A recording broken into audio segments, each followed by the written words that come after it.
좋으신 하나님, 우리 찬양 같이 부를 수 있을까요?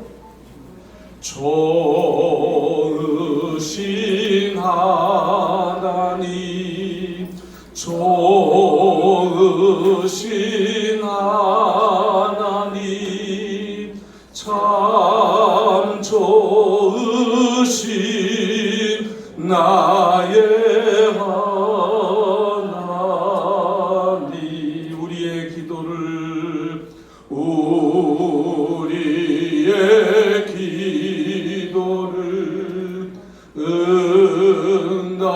응답해 주시는 참 좋으신 나의 하나님. 한없는 축복을, 한없는 축복을 나에게 주시는 참 좋으신 나의 하나님. 할렐루야. 부탁 하나 드리겠습니다. 이 좌석이 되게 많은 사람이 앉을 수 있는 좌석인데 사진을 찍다 보면 중간중간에 이게 많아요. 그래서 저 뒤에 있는 5자리, 5, 6자리는 좀 비워주시고 앞좌석으로 좀 당겨서 빈자리를 채워주시면 강사에게 힘을 더 해주실 것 같아요. 자, 뒤에 Please stand up. 한국말 잘 못 알아듣는 것 같아서. 자, 앞으로 come here. 예. 뒤에 계신 분들은 걷지 못하시는 분은 괜찮은데 걸을 수 있는 분은 조그만 앞좌석으로 내려와 주시면 고맙겠습니다.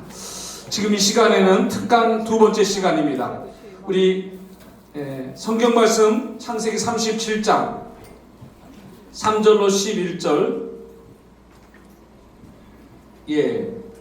우리 고강삼 선교사님 기도부터 하고 시작하겠습니다. 우리 고강삼 선교사님 파라과이에서 오셨습니다. 우리 함께 같이 기도하겠습니다. 사랑의 하나님 아버지, 참으로 고맙고 감사합니다. 우리를 사랑하시되 독생자 위아들을 주시면서 우리를 향한 사랑의 증거를 보여주신 우리 하나님 아버지를 찬양합니다. 다 복잡하고 힘들고 모이기 힘든 이 시간 가운데 저희들 모을 수 있는 종을 하시고 참으로 기도와 복음의 영역을 넓힌다는 이런 기도 제목을 놓고 또 시간 은혜를 허락해 주시니까 다시 한번 감사와 영광을 돌립니다. 우리의 모든 무거운 짐을 주님 앞에 다 내려놓습니다. 우리는 할 수가 없습니다. 참으로 주님께서 이미 십자가를 통하여 우리의 모든 죄의 짐과 사망의 짐과 우리의 모든 짐을 친히 짊어지신 우리 주님을 더욱 신뢰하며 나가는 우리 모두가 될 수 있도록 은총을 다하여 주시옵소서. 우리 주님과의 개인적이고 실질적이고 그러한 사랑의 관계가 될 수 있도록 이 시간에 저희들을 붙드시고 무엇보다 하나님 앞에 정직하게 하시고 진실하게 하시고 정말 그 누가 뭐래도 하나님 앞에 정직하고 진실된 그런 종이라는 그런 칭찬을만 우리 모두가 될 수 있도록 함께하여 주시옵소서. 아버지, 우리 사역지 또는 우리 모든 사역지를 또 가족들 또 섬기는 모든 성도들 또 우리가 주님께 영광 돌리고자 하는 이 모든 것들을 다시 한번 주님 앞에 올려드리고 내려놓습니다. 하나님 주장하여 주시옵소서. 우리의 이 때로는 힘들고 먼 길 같지만은 이 길 끝에는 우리 주님이 계시기에 저희들 오늘도 승리의 찬가를 부르며 감사하며 주님 앞에 나가는 우리 모두가 될 수 있도록 허락하여 주시옵소서. 우리 삶 가운데 여러 가지 막힌 것들이 있고 답답한 것들이 있고 풀어지지 않은 그런 많은 것들이 있음을 주님 앞에 고백합니다. 이 귀한 선교 대회를 통해서 분명한 처방전을 받고 아버지 그 처방전이 우리 예수 그리스도 한 분뿐임을 다 입술로 고백하며 돌아가는 귀한 복된 시간 될 수 있도록 함께하여 주시옵소서. 이 시간 세우신 우리 최원호 목사님 준비하신 말씀 증거하실 때에 능력으로 담대함으로 소망을 가지고 증거할 때에 우리 모두가 은혜 받고 마음의 깊은 결단을 하며 돌아가는 복된 시간 될 수 있도록 함께하여 주시옵소서. 주님께만 영광 돌리며 이 모든 말씀 우리 주님 예수님의 이름으로 감사하며 기도드리옵나이다.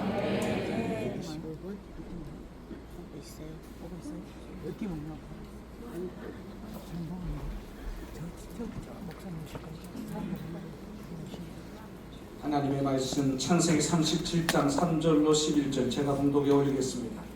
요셉은 노년에 얻은 아들이므로 이스라엘이 여러 아들들보다 그를 더 사랑함으로 그를 위하여 채색 옷을 지었더니 그의 형들이 아버지가 형들보다 그를 더 사랑함을 보고 그를 미워하여 그에게 편안하게 말할 수 없었더라. 요셉이 꿈을 꾸고 자기 형들에게 말하매 그들이 그를 더욱 미워하였더라. 요셉이 그들에게 이르되 청하건대 내가 꾼 꿈을 들으시오. 우리가 밭에서 곡식단을 묶더니 내 단은 일어서고 당신들의 단은 내 단을 둘러서서 절하더이다. 아멘. 그의 형제들이 그에게 이르되 내가 참으로 우리의 왕이 되겠느냐, 참으로 우리를 다스리게 되겠느냐 하고 그의 꿈과 그의 말로 말미암아 그를 더욱 미워하더니 요셉이 다시 꿈을 꾸고 그의 형들에게 말하여 이르되 내가 또 꿈을 꾼즉 해와 달과 11별이 내게 절하더이다 하니라. 그가 그의 꿈을 아버지와 형들에게 말하며 아버지가 그를 꾸짖고 그에게 이르되 내가 꾼 꿈이 무엇이냐, 나와 내 어머니와 내 형들이 참으로 가서 땅에 엎드려 내게 절하겠느냐. 그의 형들은 시기하되 그의 아버지는 그 말을 간직해 두었더라. 아멘. 이 시간 우리 KWMI 또 강사로 오시는 최원호 목사님은 제가 기억하건대 작년에도 제가 이렇게 뵌 것 같습니다. 은혜 제일교회 담임 목사시고 사단법인 국제청소년 문화교류협회 이사장이시고 열등감 예수를 만난 사람들 많은 책을 저술하셨습니다. 우리 최원호 목사님 나오실 때 할렐루야로 환영합니다. 부모의 편애로 인한 집단적 열등감에 대하여 귀한 강의를 해주실 텐데 다시 한번 뜨거운 박수 부탁합니다. 할렐루야.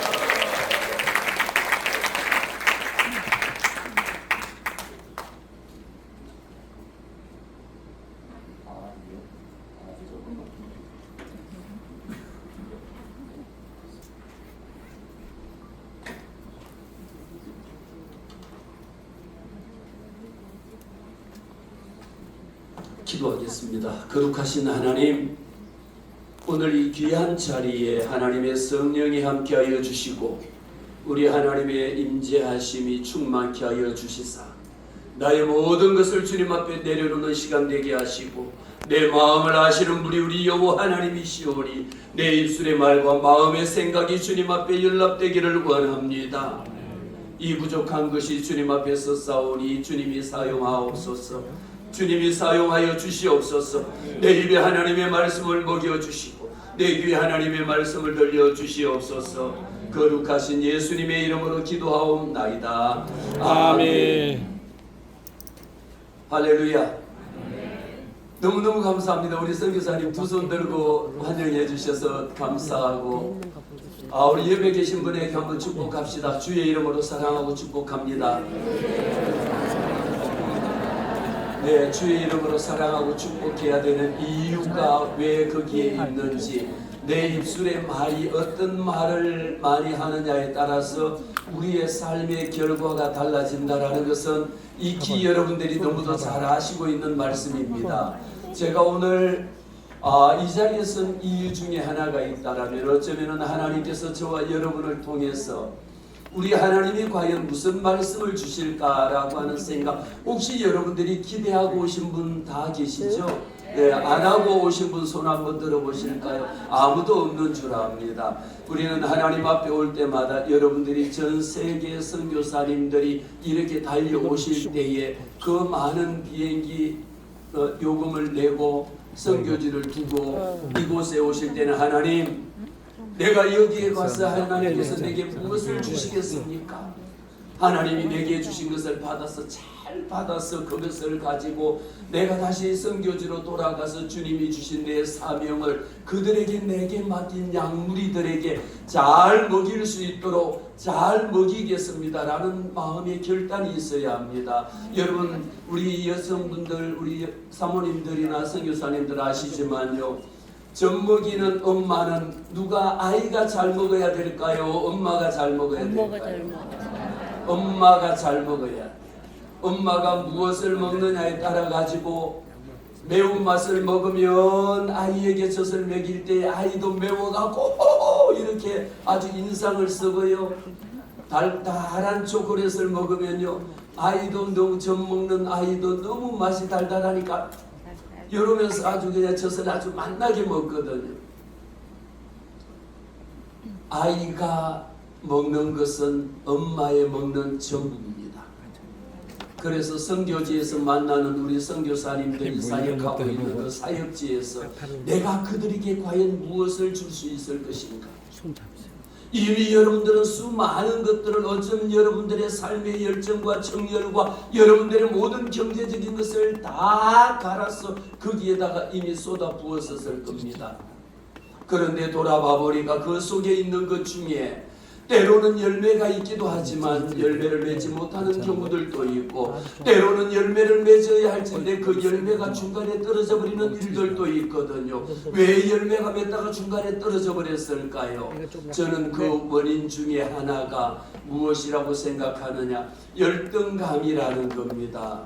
이 열등감이라고 하는 우리 심리적인 에너지라고 하는 것은 너무도 중요한 것인데, 이것을 과연 내가 얼마나 잘 관리를 하느냐에 따라서 내 삶이 달라진다라는 겁니다. 그래서 제가 앞에 있는 그 한 장, 앞에 있는 부분 한 장을 먼저 보여드리겠습니다. 메인 표지를 조금 돌려주시겠습니까? 메인 페이지, 맨 앞장에 있는 거예요. 예, 됐습니다. 그 다음에는 제가 하겠습니다. 네. 지금 여러분들이 화면에 보시는 것을 제가 잠시 설명을 드리면요, 제가 쓴 책 중에, 그리고 제가 연구를 한 것 중에 23년 동안 하나의 주제를 가지고 이 키워드를 갖고 지금까지 많이 관찰하고 연구했는데, 아들러 심리학의 가장 핵심적인 키워드가 뭐냐, 열등감이라는 거거든요. 이 열등감이라고 하는 것은 우리 삶의 에너지입니다. 굉장히 중요한 에너지인데, 이 에너지를 내가 과연 어떻게 펼치고 어떻게 관리를 하느냐에 따라 가지고 행복과 불행의 갈림길이 열등감이고요, 성공과 실패의 갈림길이 하나의 매개변수가 되는 것이 열등감이라는 겁니다. 그래서 이미 십몇 년 전에 제가 제일 먼저 쓴 책을 왜 지금 말씀을 드리느냐, 이 책 속에 오늘 제가 드리고 싶은 말씀들이 다 들어있는 내용이라, 두 번째, 세 번째 보면 열등감 부모라고 하는 것이 있어요. 사랑하는 우리 선교사님, 열등감 부모라는 이야기를 들어보신 적이 있습니까? 목사님, 저는 열등감 부모입니다 라고 고백해 본 적이 있습니까? 아마도 없을 줄 알아요. 왜냐하면 열등감이라고 하는 것은 어떤 누구도, 이 많은 사람들이 내가 가지고 있는 이 열등감, 나는 이런 일로 열등합니다라는 것을 끌어내놓고 이야기하는 것 자체를 굉장히 쑥스럽게 생각하고 수치스럽게 생각하고 부끄럽게 생각하고 내 자존심이 바닥을 찍는 듯한 느낌을 받기 때문에, 누가 아니 목사님 열등감 있으신가 봐, 내가 왜 열등감이 있어, 헛소리하지 마, 단칼에 날려버립니다. 왜 그럴까요? 자기가 가지고 있는 자신의 자존감을 긁었다라고 생각하기 때문에. 그래서 저는 20년 동안에 연구할 때 가장 중요한 것이 뭐냐라고 말씀드리면, 부모가 열등감을 어떻게 갖고 펼쳤느냐에 따라서 아이들에게 열등감을 그대로 되물림하더라는 거예요. 그런데 행복한 부모는요, 내가 가지고 있는 이 열등감을 어떻게 펼쳤느냐에 따라서 그것을 성공의 디딤돌로 삼더라는 겁니다.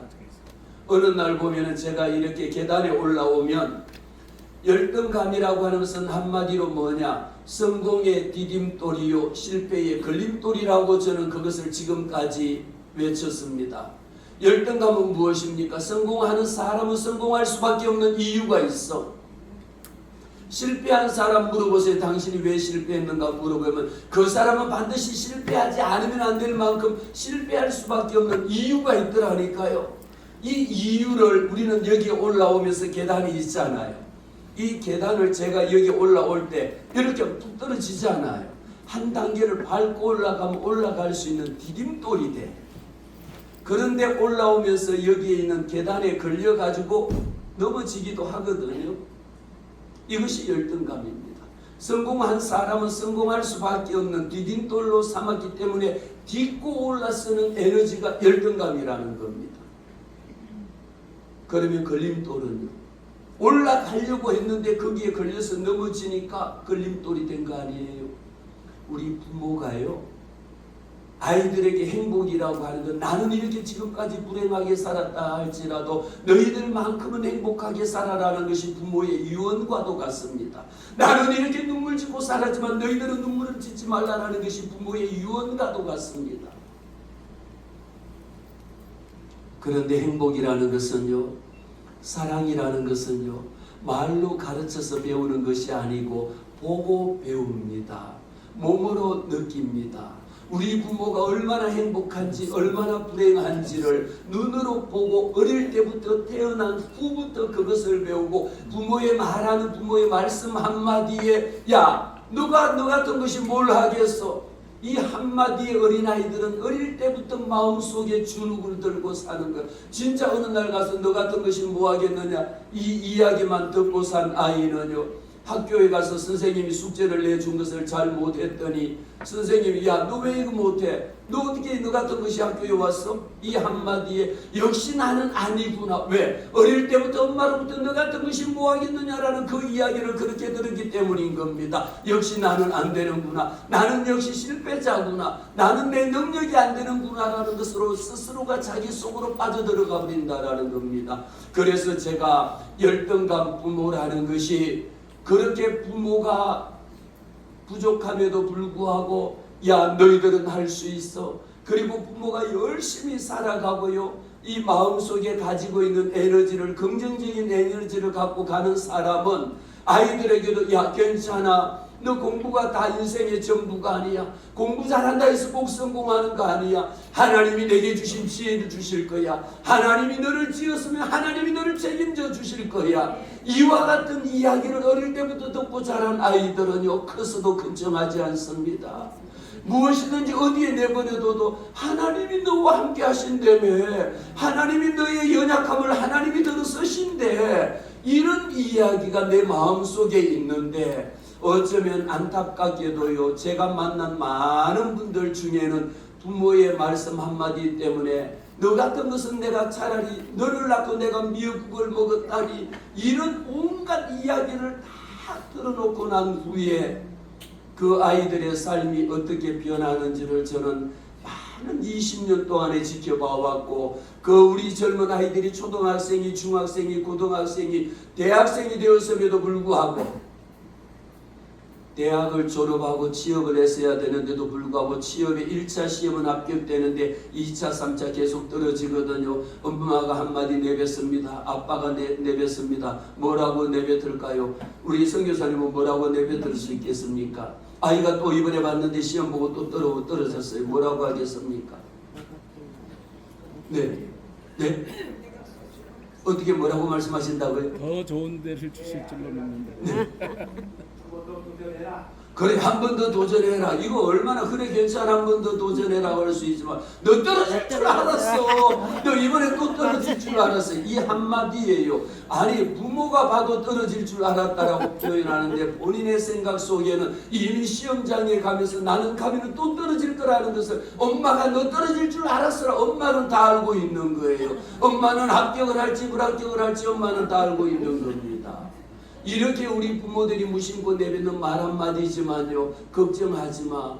너가 이번에 안 된 것은 하나님이 생각하고 있는 하나님의 계획하심이, 하나님의 뜻하심이 다른 것이 있다. 하나님이 너를 인도하실 거야. 걱정하지마. 기다려봐. 이렇게 하면요, 그 아이는 비록 떨어졌어도 기다립니다. 왜? 하나님이 기다리라고 하신 말씀으로 들어요. 여기에다 대고 너 그렇게 공부해서 너 뭐 하겠니? 너 같은 것을 내가 다른 애들 공부하는 거 구경도 못했니? 이 한마디에 엄마의 말 한마디가 그렇게 아이들에게 인정사정 없이 쏟아부어버리는데 그것이 나중에 그 아이의 인생을 좌우하더라는 겁니다. 그래서 열등감 부모라는 것이 그렇게 중요하다. 제가 이 책을 벌써 한 15년 전인가 그 책을 썼고요. 그 다음에 이제 또 들어가서 제가 또 열등감에 대해서 연구를 하다 보니까 내가 가지고 있는 이 열등하다라고 하는 이 열등감을, 그러면 이 문제를, 이 열등감은 누구에게나 다 있는 문제입니다. 나만이 가지고 있는 문제도 아니고요. 세상에 똑똑하고 유명한 사람이랄지라도 모든 사람들이 다 가지고 있는 것이 열등감입니다. 그런데 이것을 우리가 성경을 보더라도요. 성경 속에 나오는 인물들이, 제가 질문 하나 퀴즈 내겠습니다. 성경의 인물들은 열등감이 있을까요? 없을까요? 너무너무 정답을 다 알고 계시는데 강의 안 듣고 가셔도 괜찮아요. 이미 다 정답을 알고. 성경에 나오는 인물들을 우리가 관찰해보고 말씀을 읽어보면 읽어볼수록, 아니 이런 사람이 어떻게 제자가 됐어? 신약에 와서도 마찬가지고 구약에서도 마찬가지입니다. 성경에 나오는 예언자랄지라도 선지자랄지라도 모든 성경의 인물들 속에 보면 그가 가지고 있는 열등감을요, 여러분들이 이런 스펙트럼으로, 이런 관점으로 안 보셨으니까 그런 게 별로 생각이 없을 텐데, 이제 오늘 제 말씀을 들은 후에 여러분들이 성경을 이런 관점으로 인물 연구를 해보면요, 거기에 나오는 인물 한 사람 한 사람 모두가 어쩌면 그렇게 부족한지, 어쩌면 심지어 모세마저도 말도 제대로 못하는 사람이 모세에 비하면 그래도 오늘 나와서 저는 그래도 말이라도 하잖아요. 이렇게 생각하면, 아니 그 위대한 모세마저도 말을 못하는데 누가 내 입을 지었느냐? 너는 가라면 하나님이 내 입에 말씀을 주실 거야. 이 말씀이 그냥 말씀이 아니라요, 우리 부모님의 말씀 한마디가, 그리고 세계 각국에서 선교하시는 우리 선교사님들이 그 아이들에게 꿈과 희망을 심어주는데 무엇이 꿈입니까? 우리 선교사님들의 말씀 한마디가 꿈이 되는 거예요. 그들에게 어쩌면 여러분들이 무심코 내뱉는 말 한마디가, 너희들이 어떻게 지금 이러고 살 수 있겠어? 아니야, 이렇다 할지라도 너희들은 살 수 있는 거야. 걱정하지 마. 왜? 하나님, 선교사님 걱정이 안 되세요? 하나님이 함께 하시잖아. 하나님이 도와주시잖아. 하나님이 너의 가는 길을 인도하신다라고 말씀하셨지 않느냐. 이 말을 선포할 때에 우리 하나님이 일하시거든요. 아니 설교할 때는 하나님이 일하신다라고 설교를 그렇게 해놓고 정작 아이들을 만났을 때에는 누가 일하느냐? 아니야, 내가 일하려고 하는 것이 아니라 우리 하나님이 일하신다라고 하는 사실을 그들에게 끊임없이 심어줘야 된다는 겁니다. 그래서 선교지에서 만나고 교회에서 만날 수 있는 부분은 누구를 통해서 예수를 만나느냐? 목회자를 통해서, 선교사님을 통해서 예수 그리스도를 만나고 영접하는 중요한 매개 변수가 된다는 거거든요. 그래서 부모의 말 한마디가 그렇게 중요한데요. 그 다음에 보니까 제가 무슨 책을 쓰느냐, 신학적인 관점에서 들여다보면서 열등감, 무엇을, 누구를 만납니까? 예수를 만나다. 열등감이 예수를 만났을 때에 어떤 일이 생길까요? 저는 어쩌면 이 파워포인트 요 한 장으로 가지고 제 책을 가지고 1시간 오늘 강의의 전체적인 맥락을 다 쏟아붓는 겁니다. 열등감, 저도 오죽했으면 여러분 얼마나 못났으면, 얼마나 제가 열등감이 많았으면 열등감을 그렇게 20년 동안을 연구를 하고 열등감을 갖고 살았겠습니까? 제가 보면 여러분 가진 게 있습니까? 배운 게 있습니까? 잘난 게 있습니까? 키가 큽니까? 어떤 외모적인 게 있습니까? 뭐 하나 따지고 보면 조건되는 게 하나도 없어요. 그런데 오히려 제가 갖고 있는 제 속에 있는 열등감이라는 것, 학교 출신의 지잡들이, 죄송해요, 지잡대라고 하는 거, 누구도 알지도 못하는 지잡대를 나와 가지고 내가 나 태어난 고향이라고 하더라도 독도에서 태어나 가지고 울릉도에서 살고 이런 부분들을 살았다면, 제가 제 고향이 어디냐면 울릉도거든요. 이렇게 이야기하면 다른 분들이 제게 뭐라고 말씀하시느냐, 교수님이 울릉도면요, 저는 독도입니다라고 이야기하더라고요. 농담처럼 받아들이는데 저는 사실이거든요. 저는 울릉도 출신이거든요. 오늘 처음으로 방송에서 공개적으로 이야기를 합니다. 너무너무 감사해요. 오, 이런 반응 아주 너무너무 좋아요. 아니 울릉도에서 태어나와서 서울에 와서 공부를 한다 그러면 여러분들이 생각해 보실 때에 그 모든 환경이나 여건은 상상 이하입니다. 어쩌면 선교지에 여러분들이 필리핀이나 어디나 다 몽골이나 가 있는 그 선교지가 바로 울릉도와 같은 그 당시입니다. 거기에서 와서 서울에서 공부를 한다 그러면 제가 얼마나 뭘 할 수 있겠습니까? 얼마나 열등감 속에 빠져 있었고, 그런데 그 속에 한 가지 놀라운 사실은 우리 부모님이, 우리 아버지가, 우리 어머니가 그렇게 배움도 없고 경제적으로 돈 하나 물려줄 것도 없고 아무런 것도 없지만요, 저는 오늘도 지금도 우리 어머니가 살아계신데 어머니를 존경하는 이유 중에 하나는요, 저는 교육학을 전공을 하고 심리학을 전공을 하고 신학을 전공을 해봐도 우리 어머니 같은 분, 우리 아버지 같은 분이 안 계시더라고요. 왜 그러느냐? 우리 어머니가 어릴 때부터 제게 늘 하신 말씀이 뭔지 아세요? 저도 오늘 여기 나오고 우리 어머니, 야야 니는 마 어디 가도 잘 될 기대 걱정하지 말아요. 우리 어머니가요 이 말씀을요, 제가 뭐 한다고 이런 데 오면 기도하고 엄마 기도해 주세요 어머니 하잖아요. 우리 어머니가 야야 걱정하지 말고 가서 세례 내가 기도할게. 우리 이 어머니의 이 말씀 한 말씀에 저는 지금까지 오늘 이 자리에 서게 된 겁니다. 너무너무 감사해요. 네. 아니 박수를 칠 거면 지금 안 칠 거면 안 쳐요. 물론 박수 친다 해서 동료는 아니지만 우리가 가지고 있는 환경적인 것으로 제가 말씀을 왜 드렸느냐, 열등감에 저는 종합 선물 세트입니다. 다 가지고 있습니다. 없는 거 없다 빠질 거. 가장 대표적인 게 신체적인 거, 경제적인 거, 학문적인 거, 사회적인 거, 이게 학문, 가정적인 이런 5가지의 대표적인 5가지의 열등감이 있는데, 성공하는 사람도 왜 성공했느냐, 이 열등감을 펼치는 겁니다. 저 돈 없습니다. 저 가난합니다. 우리 아버지가 너무 가난하고 제가 먹고 사는 게 힘듭니다. 어렵습니다. 이렇게 이야기를 하면 다른 사람이 내게 도움을 줄 수 있는, 도움을 얻을 수 있는 기회가 생기고요. 제가 실제로 말씀을 드릴게요. 제가 목회를 한 지가 5년이 됐습니다. 아마 일부 아시는 분들도 계시겠지만 개척을 해갖고 목회한 지가 5년이 됐고, 5년 전에는 굉장히 여러분들이 생각하시는 이상으로 잘 나갔습니다. 그러다 어느 날 하나님이 불러서 목회의 결단을 딱 하고 학교 강의 다 끊고 모든 거 다 끊고 돈 버는 거 다 끊고 하나님 목회하겠습니다라고 365일 무식하면 용감한 게 제가 해보니까 그렇더라고요. 개척하고 365일 작전 기도를 하고 나니까요, 365일 함부로 할 게 아니더라고요. 그 다음에 또 100일 작전 기도해보니까 100일도 쉽지 않아. 그러나 365일보다는 훨씬 쉽더라고요.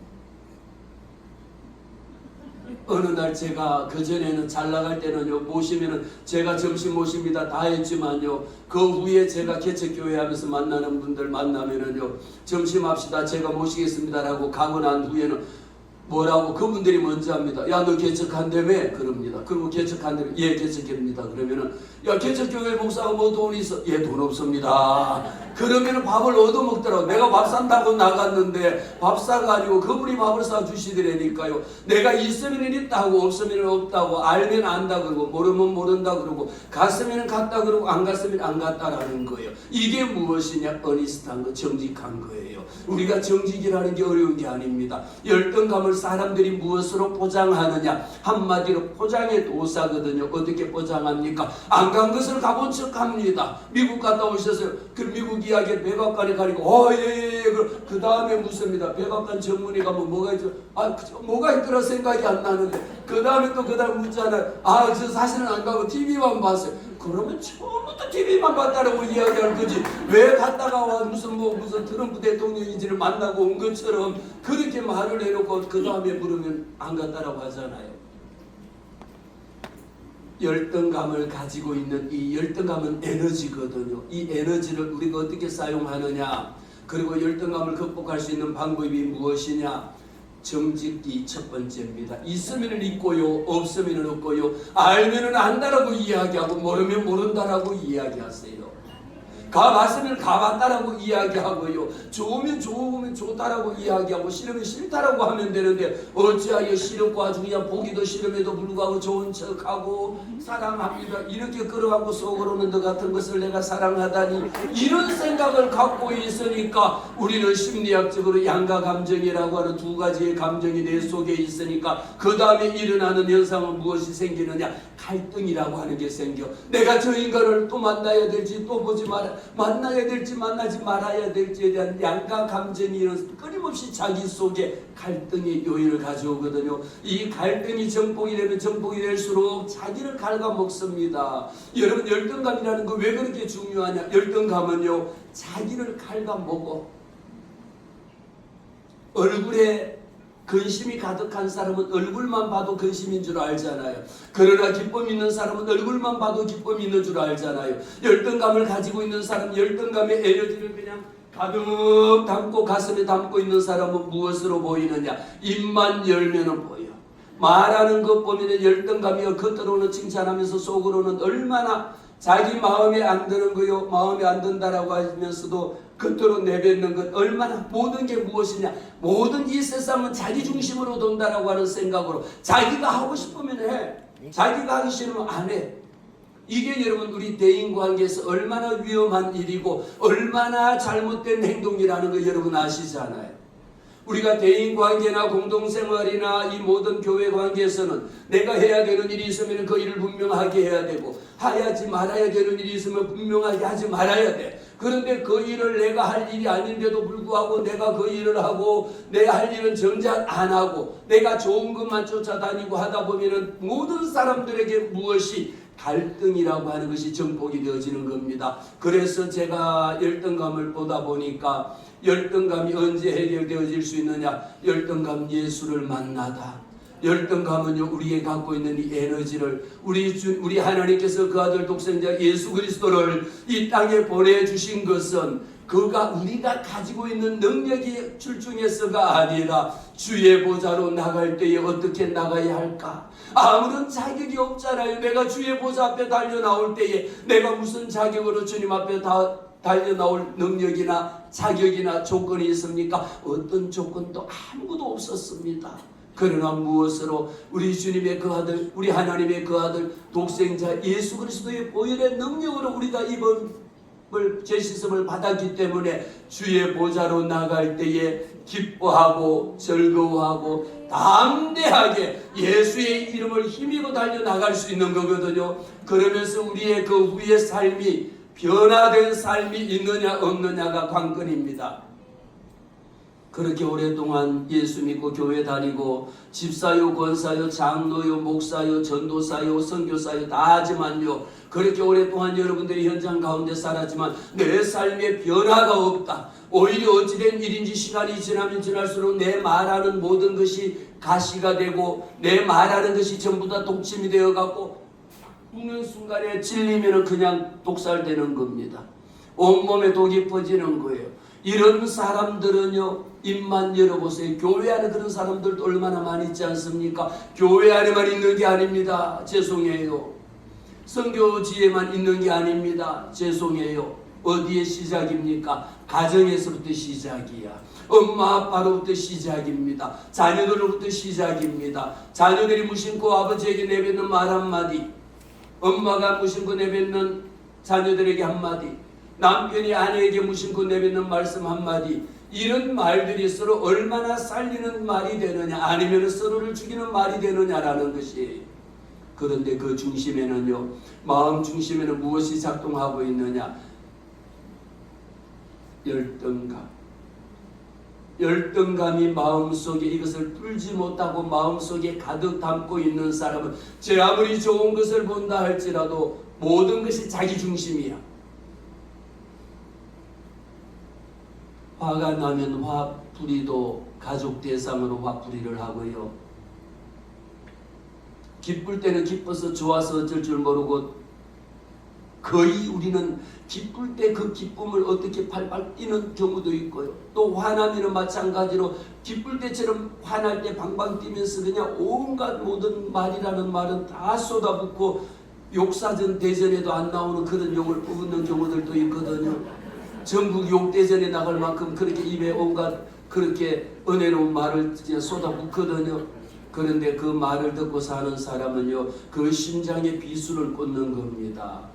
그런데 이 말이 왜 변화되지 않느냐고요. 내 속에 있는 열등감요. 남편이 아내에게 무심코 한마디 했더니 아내가 말합니다. 너 가방끈 길다.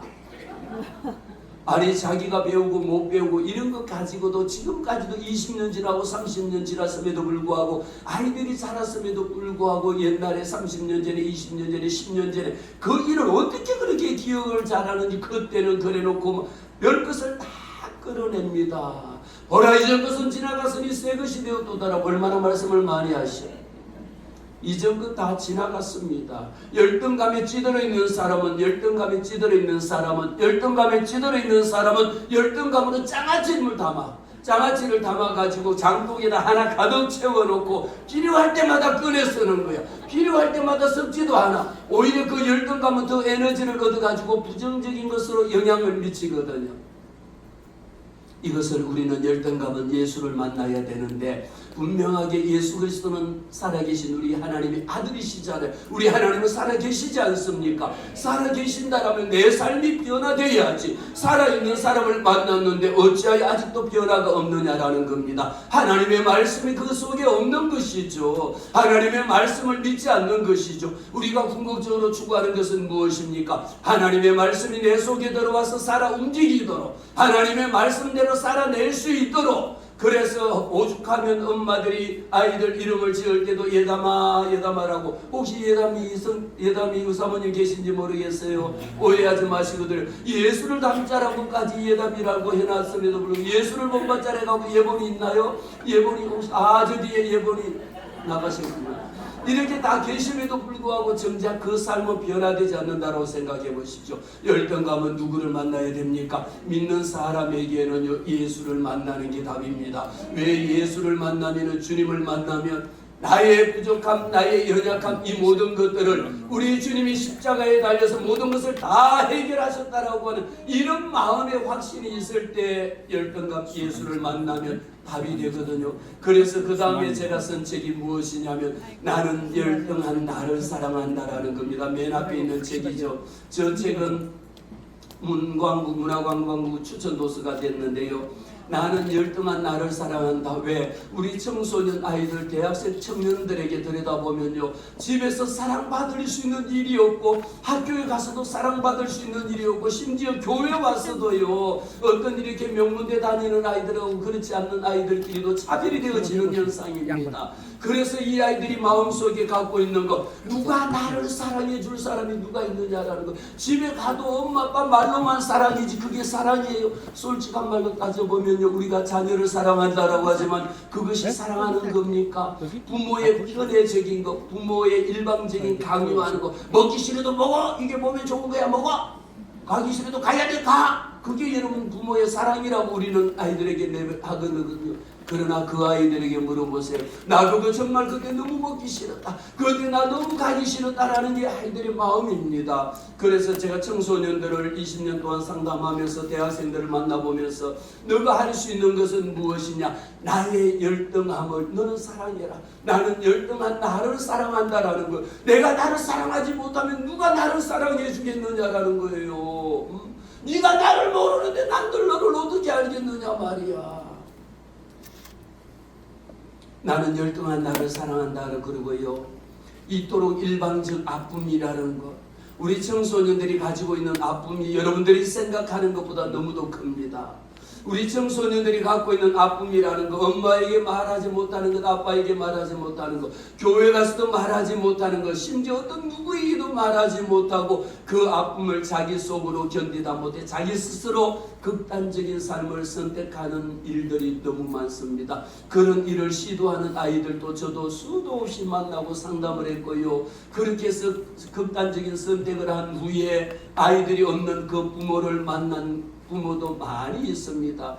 여러분, 우리가 그렇도록 사랑하던 그 아들 한 명이 없어지면 그 가정이 제대로 살 수 있겠습니까? 부모 마찬가지로 제정신으로 사는 사람이 기적이죠. 내가 그렇게 사랑하던 아이들이요 부모 야단맞고 부모 혼나고 난 후에 스스로 그런 삶을 끝내버리면요 아버지는 어느 날 정신병원에 입원하지 않는 것이 이상 비정상이지. 그런 가정들을 우리는 역기능이라고 이야기하는데 그런 분들을 저는 지금까지 많이 만나봤습니다. 만나본 결과가 무엇이냐? 내 속에 숨겨져 있는 이토록 일방적인 아픔이라니. 아픔은 여러분 쌍방이 아닙니다. 일방적인 겁니다. 그 사람은 내게 칭찬했을지라도 그 말 한마디가 내 속에 비수로 꽂혀버리는 경우들도 있거든요. 이 아픔은 축구한 것처럼 그냥 일방적으로 슛하면 골이 나면 나는 맞는 것밖에 없습니다. 이런 일들이 교회 현장에서 더 많이 일어난다라는 거예요. 교회 안에는 거룩해야 됨에도 불구하고요. 오히려 내게 맡겨진 양무리들을 살리고 회복시키고 치유해야 됨에도 불구하고요. 어쩌면 안타깝게도 교회 안에서도 더 많은 일들이 일어난다라는 거. 여러분 부끄러운 일들도 교회 안에 얼마나 많이 일어납니까? 결이 일컫는 교회 오빠를 통해 가지고 그 다음에 2차 3차적인 이런 피해가 발생되는 것 여러분 너무 많습니다.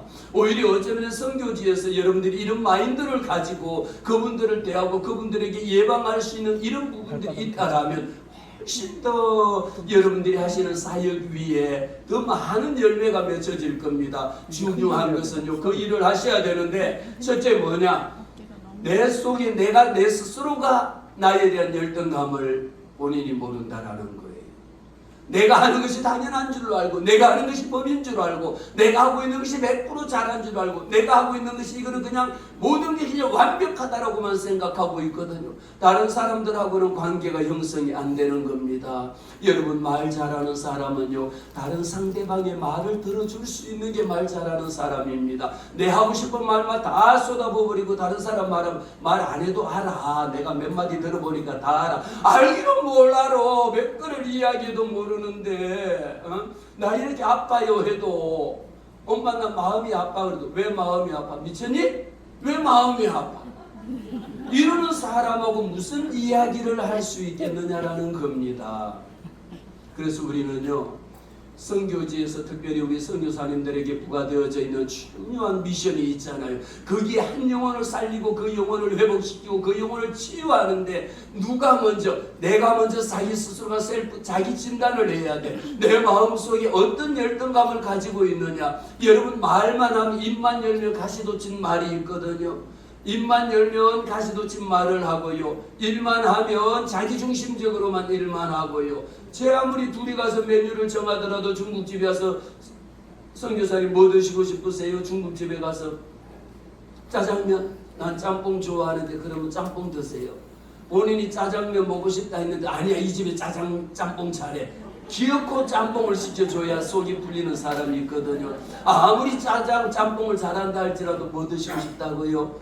짜장면. 이 집 짜장면 잘합니다. 짜장면 드세요. 얼마든지 그분이 원하는 것을 우선적으로 정해줘야 되는데 또 어떤 분은 있습니다. 스스로가 선택 결정에 대한 장애를 가지신 분, 선택적 장애라고 이야기하는데 내가 둘 중에 무엇을 먹을까를 결정하지 못하는 사람이 이런 거 누가 만들어줬는지 아십니까? 부모가 만들어줬습니다. 여러분 열등감 부모는 너 이거 먹어, 너 이거 먹지 마, 이게 몸에 좋아, 아니야 그거 하면 안 돼. 어릴 때부터 이것으로 하도 훈련이 되어져 있기 때문에 대학생이 되어갖고도 학점 신청하는 거, 과목 수강 신청하는 것도 못합니다. 엄마가 따라와서 그 과목을 학점 신청해주는 엄마도 실제 있습니다. 옷 사는 거 빨간 거 파란 거요. 선택적 장애라고 하잖아요. 둘 중에 하나를 선택을 못합니다. 그 결과는 누구에게 달렸습니까? 엄마가 선택해든지 친구가 선택해줘야 돼. 그런데 중요한 것은 그 후에 무엇입니까? 그 일로 잘못, 야 너 빨간 옷 그거 안 어울려. 선교사님 그거 하얀 거 안 어울린다니까요. 아니 목사님 저 잘 어울리는데요? 괜찮아요. 이러고 그냥 자랑스럽게 입는 반면 아니요 제가 고른 게 아니고요. 저도 안 어울리는 줄 아는데요. 친구가 골라줬어요. 나는 친구에게 회피를 하는 겁니다. 열등감이 마음속에 가지고 있으면요. 이런 것들이 해결이 되지 않으면 내 삶의 모든 것 하나 선택에서부터 결정하는 것에 대해서 책임을 지지 않습니다. 누가 선택해 줘야 되느냐? 반드시 옆에 있는 사람이 선택을 해줘야 되고요. 누가 결정해 줘야 되느냐? 옆에 있는 사람이 이것보다 파란 거보다 노란 게 잘 어울려. 그럼 노란 거 갔다가 옆에 있는 사람 아니야 너 노란 거 안 어울려. 그럼 다시 블랙으로 갑니다. 그 후에 일어나는 일에 대해서는 누가 책임을 질까요? 본인에 대한 책임의식은 전혀 없습니다. 이렇게 책임감이 결여되어져 있는 겁니다. 우리에게 열등감이라고 하는 것은 이처럼 그냥 나는 할 수 있다라고 하는 긍정적인 그런 희망의 메시지만 주는 게 아니라 열등감이 내 속에 자리를 잡기 시작하면 이것은 내 안에 끊임없이 나를 괴롭힐 뿐만 아니라 나를 성장시킬 수 있는 열매, 촉매제가 된다라는 것, 그만큼 중요하다라는 것을 제가 책을 통해서 책 제목만 갖고 지금까지 말씀을 드렸고요. 지금부터 보시는 내용은요, 제가 이제 이 내용이 모든 게 다 담겨 있습니다. 다음 PPT 넘어갈게요. 네. 다음 장. 네. 네, 다음 장 지금 이게 움직이질 않는 네, 됐습니다. 내가 갖고 있는 열등감에 대한 세 가지 오해를 한마디로 말씀을 드립니다. 열등감은요, 모자라는 사람이 가질 수 있는 거 아니냐, 천만의 말씀입니다. 많은 사람들이 오해를 하고 있는 것 중에 하나죠. 내가 갖고 있는 거, 열등감 하니까, 아니 그거 부족한 사람이니까, 모자라는 사람이 갖고 있는 것을 우리가 착각하고 있는데 착각은 금물입니다. 아닙니다. 객관적인 조건이 아니라 주관적인 해석의 문제거든요. 열등감은 모든 사람들이 다 가지고 있는 것이고요. 제 아무리 뛰어난 사람이라 할지라도 열등감 없는 사람이 없습니다. 두 번째, 그 열등감 무조건 나쁜 거 아니냐고요? 무조건 나쁜 거 아닙니다. 열등감 없애야 되는 거 아니냐고요? 열등감 자체는 잘못이 아닙니다. 문제는 무엇입니까? 열등감을 성장의 디딤돌로 삼을 것이냐, 걸림돌로 삼을 것이냐에 따라서 제가 모두에 말씀드린 것처럼 계단이 있잖아요. 우리가 높은 건물 올라갈 때 아파트에 계단 없는 아파트 없잖아요. 왜? 딛고 올라서도록 계단이 있는 것 아닙니까? 그런데 우리가 그 계단을 없애버린다라고요? 계단은 필요 없는 거라고요? 천만의 말씀요. 계단만큼 중요한 게 어디 있겠습니까? 마찬가지입니다. 열등감요, 나쁜 게 아닙니다. 처음에 말씀을 드렸죠. 행복한 사람은 왜 행복하느냐? 열등감을 펼쳤기 때문에, 열등감을 극복했기 때문에 행복하고요. 성공한 사람은 왜 성공했습니까? 물어보세요.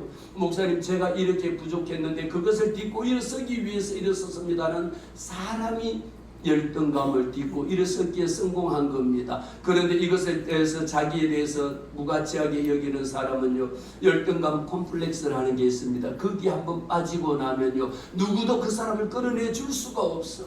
열등감 콤플렉스에 빠져 있는 사람, 심지어 성형을 100번 수술하는 사람도 여러분 기록에 본 거 있잖아요. 그 성형을 하기 위해서 하고 또 하고 또 하고 거기에 들어가는 돈만 하더라도 수억을 갖다 날린 사람 보자. 그런데 만족이 있습니까? 만족 없습니다. 한 번 하고 두 번 하고 아무리 성형을 한다 할지라도 만족이 없습니다. 자존심이 강한 사람은 열등감이 없다라는 이런 착각 속에 빠져서는 안 됩니다. 여러분, 자존심 강한 사람이 한마디로 왜 자존심이 강하냐?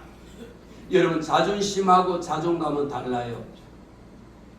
자존심, 그래서 우리가 어느 날 나라에 난리가 났습니다. 자존감 수업, 자존감 높이기, 별거를 해가지고 자존감 높이기로 다 해놨더니 전부 다 나타난 결과는 뭡니까? 부작용이 나타났습니다. 무엇일까요? 자존심을 높이는 훈련이 되어져 버린 거예요. 저는 분명하게 말씀을 드리는 것이 내 속에 숨겨져 있는 열등감이라고 하는 열등감, 이 괴물을 끌어내지 않는 한은, 열등감을 펼쳐 보이지 않는 한은, 열등감을 마음속에 다 그대로 감춰놓고 물속에다 다 가라앉혀 놓고 난 후에 자존감 수업 이렇게 해서 자존감 높이자라고 했더니 나타난 부작용, 콧대만 높아져서 한마디로 자존심만 높아져 갖고 말만 하면은 그냥 자기 아니고는 세상이 안 돌아가는 거예요.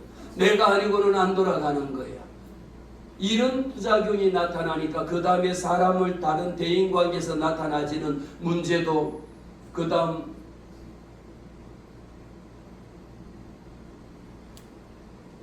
네.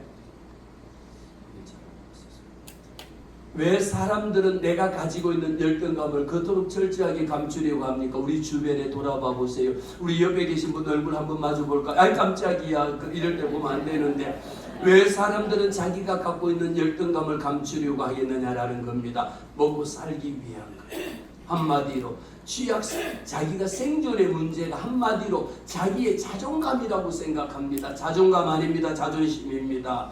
그리고 자기가 갖고 있는 거, 내가 이거 보이면은 내 인생 끝났다라고 생각할 만큼 자아 통합의 일치가 이루어지지 않아. 자기 통합을 유지하기 위해서 열등감을 감출 수밖에 없는 거. 내가 그것을 여러분 이 시간에 모릅니다라고 이야기하고, 아니 다른 사람들 다 아는데 나 혼자 그거 모른다라고 이야기하고 나면 어떡하겠습니까? 나 혼자 전국적으로 전 세계에서 얼굴이 다 팔릴 것 아니에요. 왜 자존감을 그렇게, 열등감을 그렇게 감추려고 합니까? 전부가 아니면 나는 끝난다라고 하는 인지적인 오류를 갖고 있기 때문인 것입니다. 이렇게 해서 우리 속에는 두 가지뿐만 아니라 여러 가지가 많이 있습니다. 가장 대표적인 게 투사와 보상이라는 것, 제가 이 두 가지만 갖고 설명을 드릴 건데요.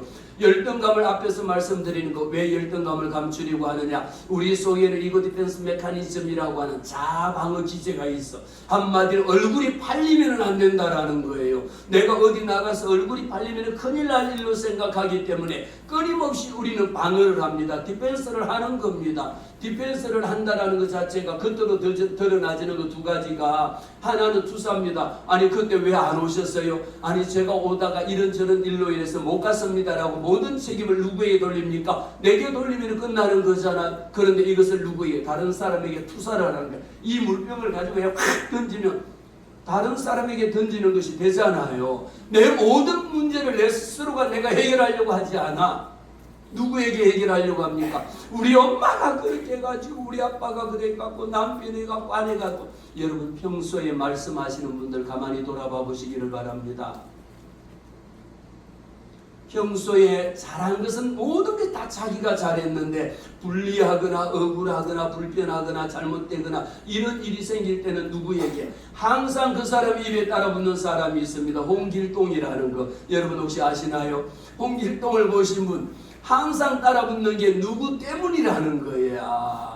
항시 누구 때문에 선교지에서 일어나고 있는 것도 누구 때문이고, 목회를 못하는 것도 누구 때문이고, 나는 잘하고 싶은데 거의 홍길동이 때문에 못하는 거, 모든 것이 누구에게? 왜? 그래야지 내가 살 수 있는 내 자존감이 올라가거든요. 그런데 열등감은 그런 게 아닙니다. 열등감은요, 제가 잘 모릅니다. 제가 부족합니다. 여러분 목회를 30년, 40년, 50년 우리 계신 분들 중에 보니까 이미 선교지에서 그냥 은퇴하실 분도 계시고 수십 년 하신 분이 계신데, 제가 처음에 저 개척한 지 5년 됐습니다. 지금 20명 성도가 모입니다. 한 명 한 명 코로나 때 개척해갖고 지금 20명 모이는데, 제가 어느 날 아는 아주 유명한 선배를 만났습니다. 그랬더니 제게 이렇게 이야기합니다. 최 박사, 지금 교회 개척해서 몇 명이 모여? 이렇게 이야기하는 거예요. 그래서 지금 많이 모이제 그래요. 그래서 예, 지금 엄청 모입니다. 지금 몇 명쯤 모여? 한 몇백 명 모이제 그러는 거예요. 그래서 300명 같은 20명이 모입니다. 그랬더니 야, 무슨 소리야? 아니 최 박사가 어떻게 천하에 최 박사가 20명밖에 안 모여? 이 이야기를 하는 거예요. 형님, 이 영역은 내 나와 바리가 아니요. 이 영역은 내 영역이 아니라, 형님 30년 한 사람도 있는데 나 이제 코로나 때 개척해갖고 3년 지나고 4년 지나고 5년 차 접어드는데, 이 영역은 제 영역이 아니요. 이것은 이 영역은 한마디로 그럼 누구 영역인데? 그래요. 이분은 예수를 안 믿으니까. 그야말로 신의 영역입니다. 이것은 하나님이 하시지 않고는요, 내가 날고 긴다에 살 수 있는 게 아니더라고요. 내가 아무리 날고 기고 북치고 장구치고 사찰집사부터 목사까지 다 해봐도 할 수 있는 영역이 아니더라고요. 때가 되면 하나님이 이루시리라. 아마 여러분들이 오실 때쯤 되면 200명이 되어 있을지도 몰라요. 이렇게, 그리고 여러분들 주변에 상봉동 은혜제일교회라고 서울 충남구에 있어요. 혹시 서울에서 여러분 교회 찾고 있으면, 야, 상봉동 은혜제일교회 거기 가라 좀 보내. 사모님 보내주시려고 하는 거지만 안 보내주시려고 하는 거예요. 좀 보내주세요. 이렇게 제가 말씀을 드린 거예요. 있으면 있고 없으면 없고요. 그리고 목회를 해보니까요, 제가 교수하고 잘 나가고 할 때는요, 그랬지만요, 막상 목회해보니까 여기에 있다가 바닥으로 뚝 떨어지더라니까요. 어느 날요, 그렇게 1년에 종합소득세 신고하다가요, 목회하고 나니까 신고할 거리가 없어. 신고할 거리가 없는 거야. 이것은 거룩한 백수가 돼가지고 날마다 365일 기도회 하고 했지, 이게 수입 인컴이 없는 거예요. 그러나 때를 따라 도우시는 하나님께서요, 때를 따라 하나님이 무엇으로 보상으로 하나님께서 내가 한 분야의 열등감을 감추기 위해서는 다른 부분 이게 잘 돼야 돼요.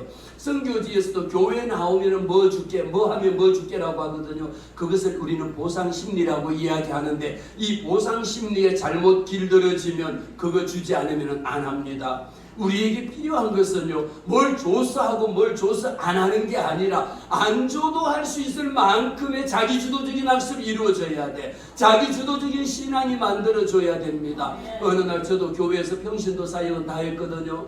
집사도 하고 권사도 하고 안수집사도 하고 장로도 하고 전도사도 하고 교회 직분이 있는 거를 다 하다가 마지막에 목사가 됐습니다. 아이 참, 다른 데는 박수 안 쳐도 이럴 때는 박수 한번 쳐야 되거든요. 우리가 같은 업종에 있는 사람들끼리 이렇게 나누는 그런 반응이, 우리가 생각할 수 있는 것은요, 학교 말로 하면은 자기 주도적인 학습이고, 신앙적인 영적으로 들어오면은 자기 주도적인 영적인 훈련이 돼야 돼. 그런데 오라 해서 오고 가라 해서 가는 것은요, 1년 6개월 정도에 그렇게 하고 그 다음에 1년이 지나고 2년이 지나고 3년이 지나면요, 학습에 대해서 계속 반복적인 학습이 이루어져서 학습 성과를 낼 수 있는, 오지 말라 하더라도 주일날 어떤 분이 어떻게 주일날 지난주에 못 오셨어요. 목사님이 전화 안 해서 없는 줄 알았어요. 예배가 없는 줄 알았어요. 예배가 없는 줄 알아서 예배를 안 하고, 그러면 목사가 전화 안 하면 천국 갈 때 어떡하려고. 이렇게 우리가 만드는 것 중에 자칫하면 뭔가를 우리가 그 사람을 끌어들이기 위해 가지고 잘못된 훈련을 반복하다 보면 거기에 익숙해져 버린다라는 겁니다. 우리에게 필요한 것이 무엇입니까? 가정이라는 거거든요. 이 모든 것들이 어디에서 만들어지느냐? 가정에서 만들어지는데, 가정이라고 하는 것은 너무도 행복하고 아름답고 가정에서 모든 것, 그래서 열등감 부모를 통해서 내 속에 있는 열등감을 만들어 간다라고 말씀을 드렸잖아요. 그런데 이 가정에 있어야 될 것은 없고, 없어도 될 것은 가정에 있는 게 오늘날 현실입니다. 가정에 있어야 될 거 여러분 한번 질문 한번 해주시겠어요? 가정에 있어야 될 거, 우리 오른쪽에 계십니다. 네. 가정에 무엇이 있어야 될까요? 사랑. 네. 사랑? 제 생각하고 똑같았어요. 그러면 우리 가정에 없어도 될 것은 무엇일까요? 우리 맨 앞에 계신 우리 스태프분인데, 네. 가정에 없어도 될 것은 무엇일까요? 다 있으니까 없는 걸 모르시구나. 가정에 없어야 될 것은 미움이고 분노고 질투고 폭력이고 언어적인 거고 학대고, 이 모든 것들은 가정에 없어도 될 것이고요. 있어야 될, 가정에 부모를 통해서 있어야 될 것은 사랑, 희망, 행복, 아름다움, 자존, 이런 것들이 가정 속에 있어. 우리 어머니가 말씀드렸잖아요. 어떤 교육학자, 어떤 누구 유명한 사람보다도 우리 어머니의 말씀 한마디, 야야 너는 뭘 해도 잘할 거야, 이런 이야기는 교육학에도 나오지 않는데 우리 어머니는 그 말씀을 평생을 주셨거든요. 나는 그것을 갖고 내 삶의 모토로 삼고 살아간다니까요. 거기에다 나는 누구를, 예수를 믿지 않습니까? 예수로.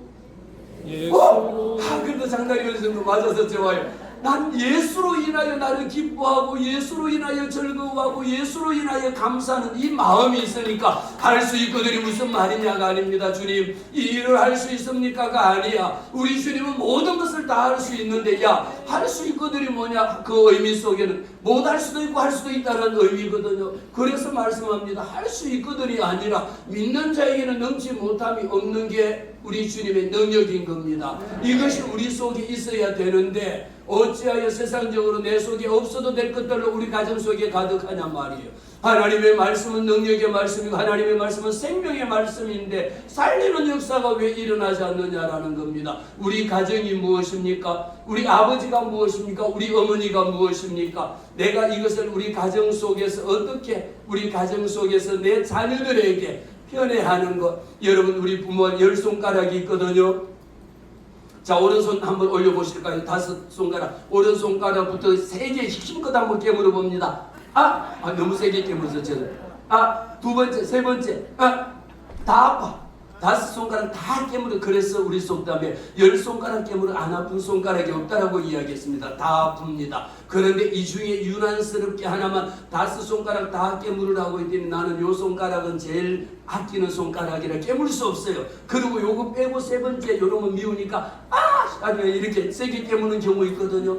10손가락 깨물어서 10손가락 안 아픈 손가락 다 아픕니다. 그런데 우리 부모가 이처럼 특별히 한 번 더 깨물어 주려면 한 번 더 그냥 질근질근 씹어주는 자녀가 있고, 한 자녀는 깨물으라 했는데도 안 깨물고 그렇게 이뻐하는 자녀가 있거든요. 부모의 편애라고 하는 것이 바로 창세기 37장에 요셉이 왜 그런 일을 당했느냐 말이에요. 그 형들에게 온갖 미움을 다 당했느냐라는 겁니다. 그런데 이 원인은 어디에 있냐면 누구에게 있습니까? 바로 아버지에게 있었다라는 겁니다. 채색 옷을 지어서 입힐 만큼 이미 노년에 난 그 아들인지라, 우리말로 눈에 넣어도 안 아플 아이인지라 그를 위해서 그렇게 준비했다라는 거죠.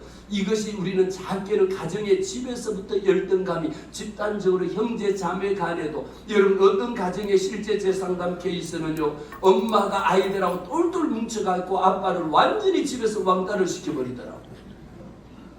얼마나 극심한 상황까지 이르는지는 제가 말씀을 해요. 마지막에는 극단적인 선택이 이루어질 만큼 집에서 딸 셋에 엄마 넷이가 하나가 돼가지고 아빠를 결국은 내몰고 결국은 아빠가 죽음에 이르는 이런 일도 생기는데, 그게 여러분 밖에서만 집단적인 열등감이라는 게 있는 겁니까? 그렇지 않다라는 거예요. 우리 가정에 오늘날 가정 현실에서 일어나고 있는 이 수많은 문제들이 우리에게 있는데, 이것은 무엇을 현실 속으로 우리가 이것은 남의 일이라고 생각할 것이 아니라 우리 가정에서 일어나고 있는 일이다. 그래서 내 속에 숨겨져 있는 이 열등감을 우리가 끌어내지 않으면 안 돼. 열등감을 펼치지 않으면 안 됩니다. 그래서 이전에 제가 하면 꼭 하는 게, 열등감 그러면 이렇게 꽁꽁 숨기고 있는 것을요, 열등감 그러면 펼치기, 그러면 열등감 펼치기 쫙 펼치는 겁니다. 나의 부족함을 있는 걸 그대로 펼쳐 보입니다.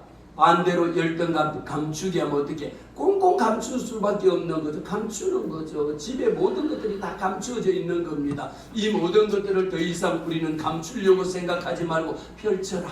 열등감을 어떻게 처음에 말씀드린 어니스트, 정직, 인성, 하나님 앞에도 하나님 나 이런 거 없습니다. 나 이런 것이 필요합니다. 이거 모릅니다. 하나님 이거 알려주세요. 이게 안 가봤습니다. 하나님 가게 해주세요. 하나님 앞에 모든 것을 내놓고 펼칠 때에 여러분 대인관계에서 가장 중요한 것은 무엇입니까? 정직이라는 겁니다. 이 정직을 빼놓고는 우리가 열등감을 극복할 수 있는 방법이 없어. 이것을 우리가 정직하게 대인관계에서 가장 중요한 것은 하나님 앞에서도 마찬가지입니다. 하나님과 사람 앞에서도 우리에게 필요한 것이 이 정직이라고 하는 것을 우리가 마음속에 가지고요, 그것을 가정에서부터 가르쳐야 돼. 이것을 잘못 가르치면은 가정에서 집단적인 이런 일들이 일어나고 있다라는 겁니다. 내 속에 있는 가시를 무엇으로 바꾸느냐?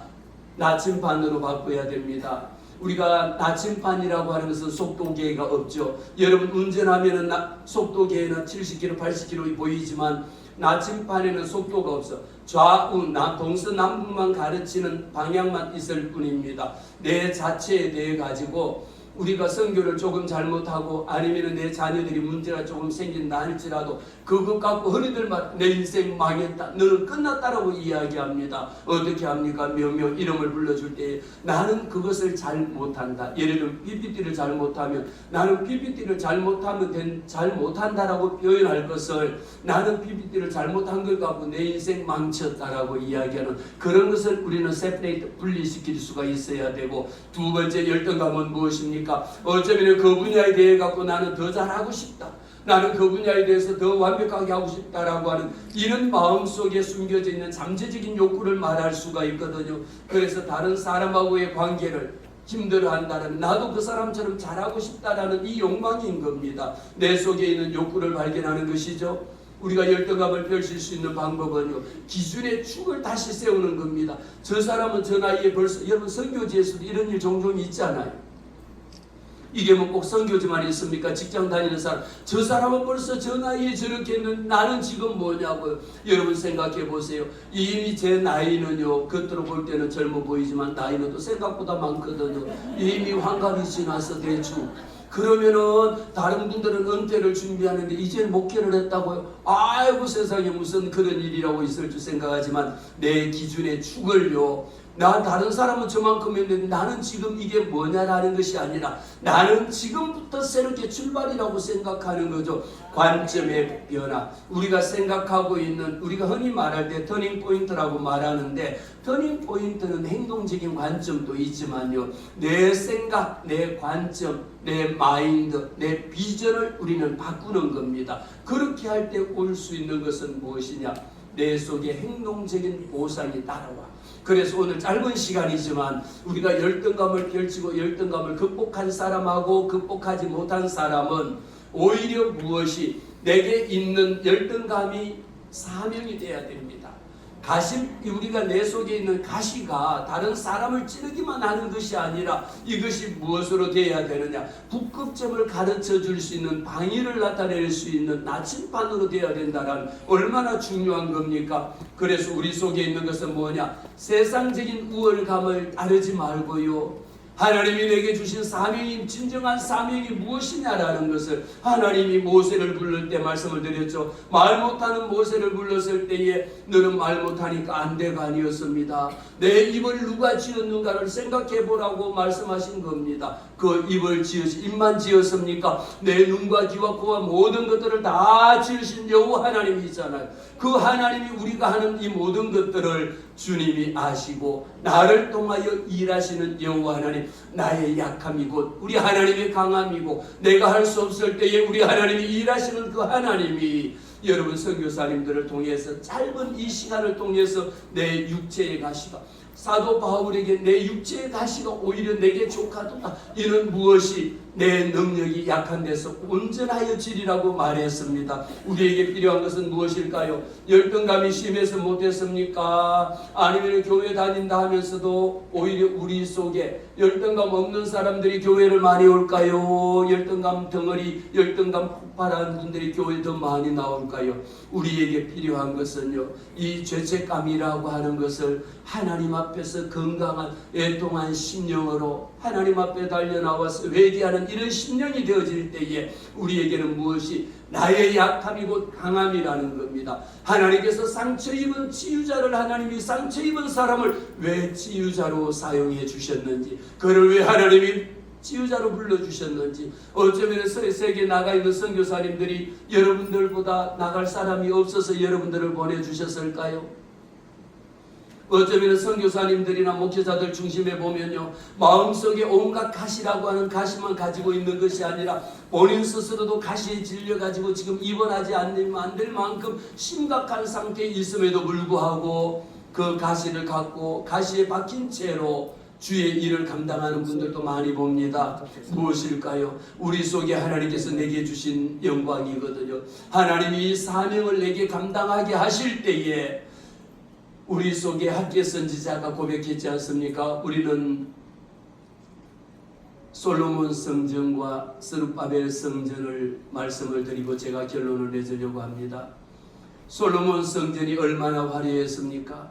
솔로몬 성전에 온 벽에 금칠을 했습니다. 그것을 금을 긁어다가 중량을 단다라면 얼마나 많이 나가겠습니까? 그러나 바벨론 포로로 잡혀갔다가 70년 만에 돌아와서 그들이 제일 먼저 한 것이 완전히 그렇게 화려했던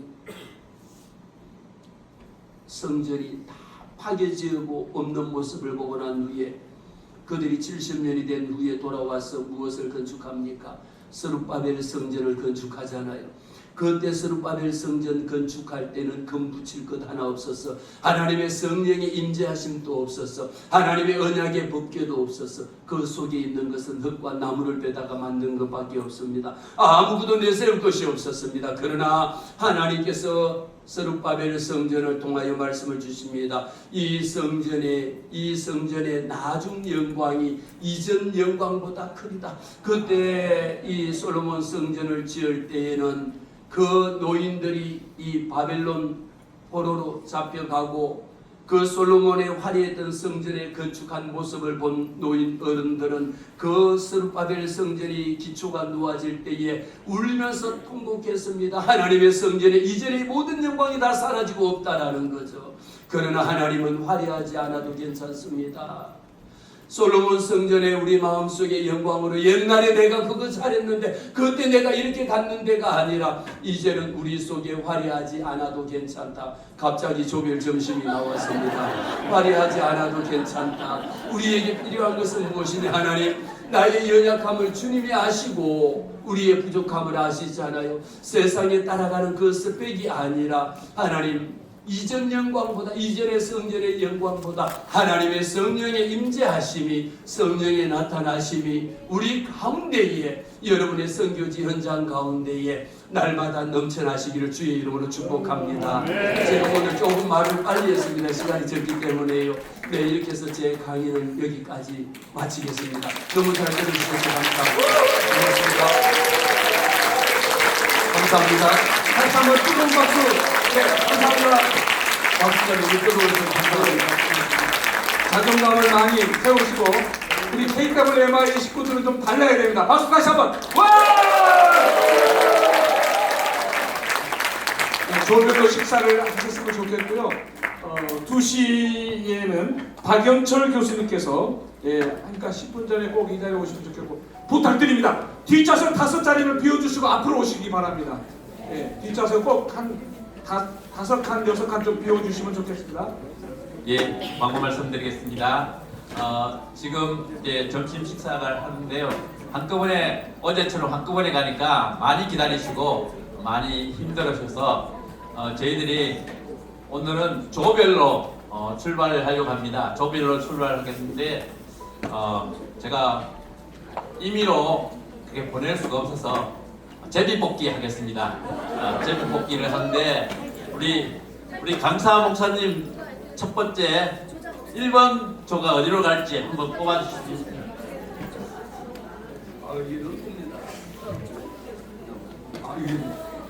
쉽죠. 10조 일어서십시오. 자, 와, 10조 일어서서 나가주십시오. 그럼 우리 손덕분 선교사님이 하나 뽑아주시겠습니다. 아니. 예. 아니. 6주. 예, 12조. 와, 12조. 예. 예. 감사합니다. 지금 우리 12조와